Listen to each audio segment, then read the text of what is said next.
Are you familiar with the works of Georges Seurat, the inventor of pointillism? I am not. Okay. Do I buzz in? Yeah, exactly right. It's you. So pointillism is a art style that you've definitely seen, at least in a movie or TV show or so. It's basically where it's all the dots. And when you stand too close to it, it just looks like dots. But then as you move back, you actually the dots congeal and start to form a picture, basically. It's a really interesting metaphor for the problem that Dan Gilroy had to solve when dealing with making a protagonist who basically is a straight up villain. Oh, stop licking my face, you dratted dog!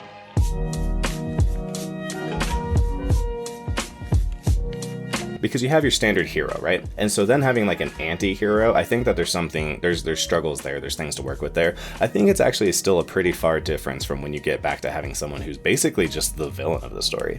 It's like you took, Snow White or something, and you just actually follow like, her evil stepmother, or you follow, Ronan instead of, the guys or whatever. So what's hard about that is I think that there's something very consistent that we do with regular hero stories.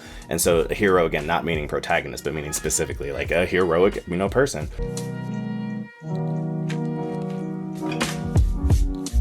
So you have this kind of like, I don't want to say necessarily hero's journey because that's a very specific monomyth kind of thing, but in essence you have this arc that happens in Act 1, Act 2, Act 3. For instance, in The Dark Knight, part of why I reference that movie so often is I think they did this thing very cleanly where Batman in Act 1 is not a guy who can beat the Joker. The Joker attacks him through this one kind of mental, moral weak place that Batman has. The only sensible way to live in this world is without rules. And tonight you're gonna break your one rule. And Batman in Act 2 deals with the death of Rachel and the changing of, Harvey Dent, basically, which leads him into evolving his moral character to become a guy in Act 3 who will do things that Act 1 guy wouldn't do. That's kind of the growth we had to see with our hero. We actually pretty much understood him pretty well in Act 1. First off, he has another movie before it, which helps explain, but even in that movie, he right off the bat is like, I'm not afraid of the criminals, and I'm gonna come out and be about, truth and justice, and we pretty much know what he's about. So he actually changed in Act 2. Alfred explains about Burma and how ultimately they had to win by doing something kind of crazy. They had to burn down the whole forest, which kind of seems like an evil thing. Yeah. Batman kind of does that when he does the cell phones thing. Yeah. Even Fox is there to be like Jiminy Cricket and say like, you can't do this is wrong. Stooping to their level type of situation. Yeah, exactly right. And so he makes a moral decision that helps him catch the Joker that the Joker had banked on that he wouldn't make. And especially he was right about him in Act 1. He wasn't that guy. So I feel like that gets used the vast majority of the time. Rocky can't just go beat Apollo Creed in the beginning of the movie. He has to undergo this like spiritual journey so that he can go beat up Apollo Creed.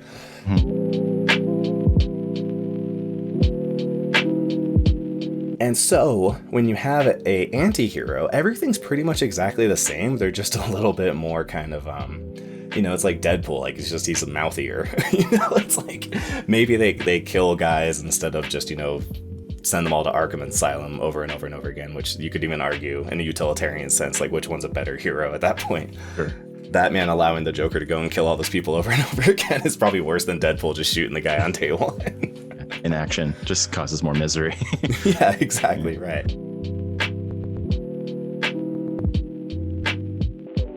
But then again, you have this weird thing that happens when you have these villains, because it's almost like if you want to start with your villain where they're already basically almost a hero in the beginning, I think a good example of this would be like Syndrome from the Incredibles. Oh yeah, sure, yeah, absolutely. So Syndrome is like all gung-ho, he wants to be a hero. Now the show, the movie would try to tell you that he basically always had some kind of underlying, moral failure. But I think a more eat the rich mentality could look at that movie and be like, well, Mr. Incredible is just a total tool to this kid who was like inspired for no reason, And so if someone was there to guide that kid, he wouldn't have like turned into Syndrome, he just would have been another hero. So he, I think, actually does undergo a change. So when you have those more kind of like, relatable, tragic, origin kind of villains that are your protagonists, I think it works. And when everyone's super, no one will be.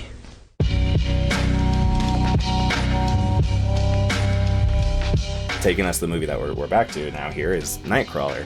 I don't think Lou Bloom was like a force for positive, good basically, and then he got corrupted because of the system. He was always, you can tell from the beginning, he always had issues. Like, instead of a fall from grace, he's falling upward. Getting what he wants. 100%. A lot like a Frank Underwood from House of Cards or something like that.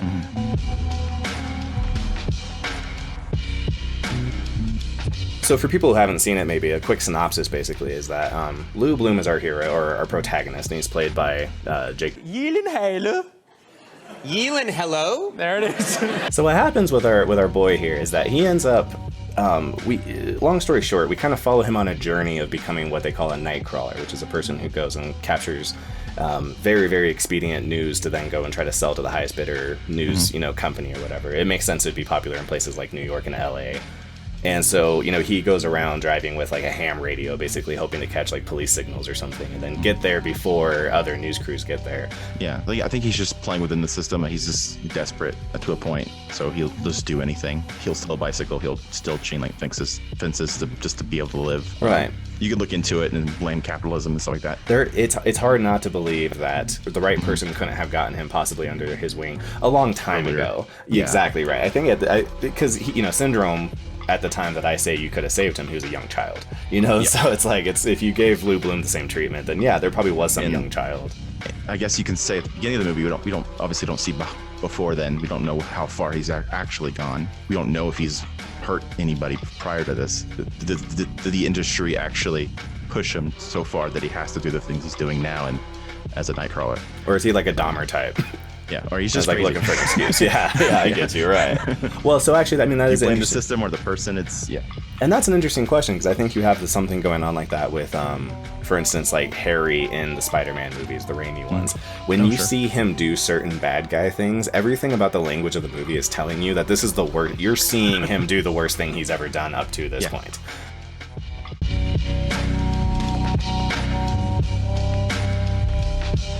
And so with Nightcrawler, I think it's very interesting how what I think they're doing is, rather than showing the worst things that he's done up to this point, just like you said, there's reason to believe that he maybe has done worse things before this movie started, or at least the same kinds of things for a long time. And so what happens is that instead of us seeing him change, like we would see with, Batman basically changing from Act 1 to Act 3 to turn into the guy who can rise to the challenge, we're the ones changing and he's staying perfectly still. And so basically Lou Bloom is who he is. He is a fully fledged out, finished basically character in Act 1. And he doesn't change in Act 1, 2, or 3. Instead, our understanding of what we're looking at, just like those pointillism pictures basically, has changed. Yeah. So the picture doesn't change, but as we move and we deepen our understanding, we start to see more. So when you see him do the worst thing you've seen on screen, instead of thinking it's the worst thing he's done, you're just going, oh, this is like getting me closer to the real him, or this is getting me closer to what his limit has always been. When he had a bad interaction with a guy in scene whatever, and he didn't kill the guy, and then later we see him basically stage up to let a guy get killed, it's like, oh, he always probably could have killed that guy. Like that guy maybe should have felt lucky that he didn't get murdered by Lou Bloom that day.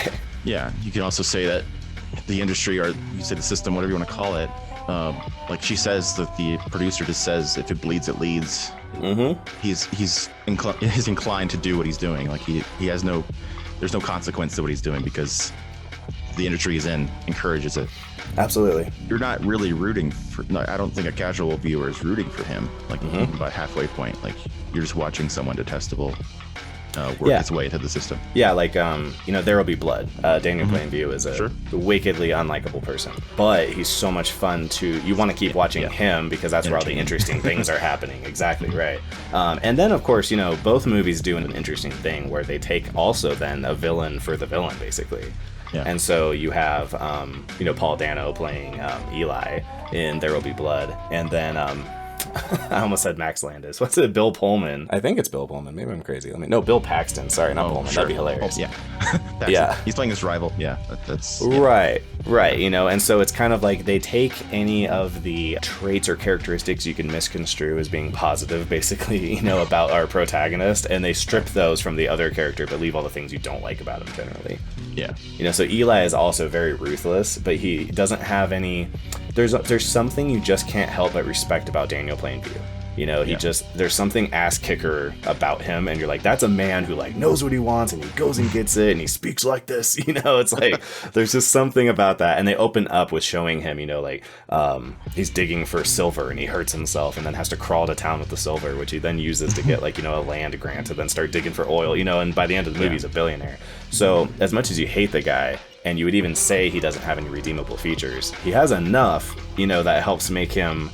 There's a difference between him and Eli. You don't just hope that they basically destroy each other. Yeah, you have to see where he goes. Yeah. Well, and honestly, even again, spoilers.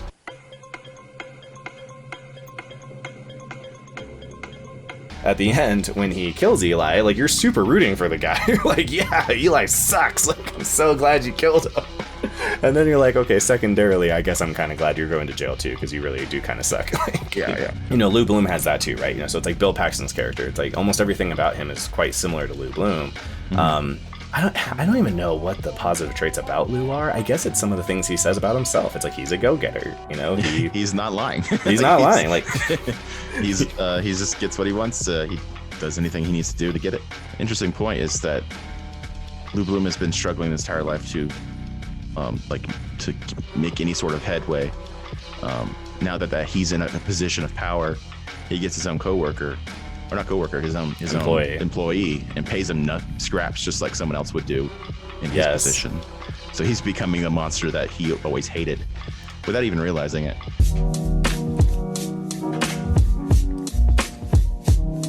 So tell me your thesis in like as simple as manner as you can so I can respond to this. So the elevator version of this basically is that the way that Nightcrawler got away with not having to do that act structure thing of like the hero starts out one way and then changes to become a different kind of guy by the end, and that's how he grew.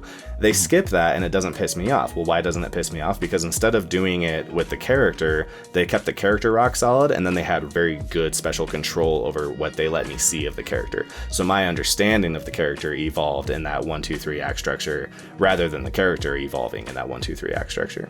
But the world around him changed more than he did. Well, no, more like just I learned who he was over time. So let's say that like if your character starts out as a coward in Act 1, but then he's brave in Act 3. If he's a hero, he has to like go through that change. But if you're Lou Bloom, he actually could have been secretly brave the whole time, and then or you know, maybe in the beginning he's not a coward, but I just don't know anything about his moral character. And then by Act 3, instead of him becoming brave, they just showed me that he was brave. So in Act 3, when he murders a person, he doesn't become a kind of person who can murder Riz Ahmed. He always was a person, even in Act 1, who could have murdered Riz Ahmed. And the really skillful thing that Nightcrawler did was not let me know that until right before he kills Riz Ahmed. Yeah, how far will he go? Yeah. Right. So what happens is the benefit that they get is I have the exact same feeling of watching like a journey and a character arc growth of a character without them actually having to do it. So right. So what do you think about my little idea on? I hated it. Like, I disagree with every. No, I'm joking. I obviously had no issues. Like I completely agree. His lack of change is actually his advantage. He's rising to the top the best way he knows how, because the system taught him how, encouraged it. To me, the movie shows more about the system, how flawed it is, and how it encourages predatory behavior. I could not agree more. I agree. 100% agree. To the point where it's almost like the point of the movie is to watch him so that you could, because he is allowed into a party we're not allowed into, you know, so he's allowed behind those smoky doors. They have a certain type of brain, and that certain type of brain is not a nice thing you want. But yeah, you know, it's like Lou Bloom was kind of our, you know, when he gets invited into those rooms, the camera gets invited into those rooms, and we get to kind of see, you know, the seedy underbelly of the system, and how it's kind of like, yeah, Lou Bloom didn't kill those people like the system did, you know, and he's a product of it. Yeah, right. And if you got rid of the system, the Lou Blooms wouldn't have anything to do with that, you know. So, yeah, it is pretty cool. So, yeah, man. So, yeah, I can't wait to hear what yours is. I got to think about this. No problem, man. I'll let you know. No problem at all. I'll figure out to spring that on you. But I had fun, man.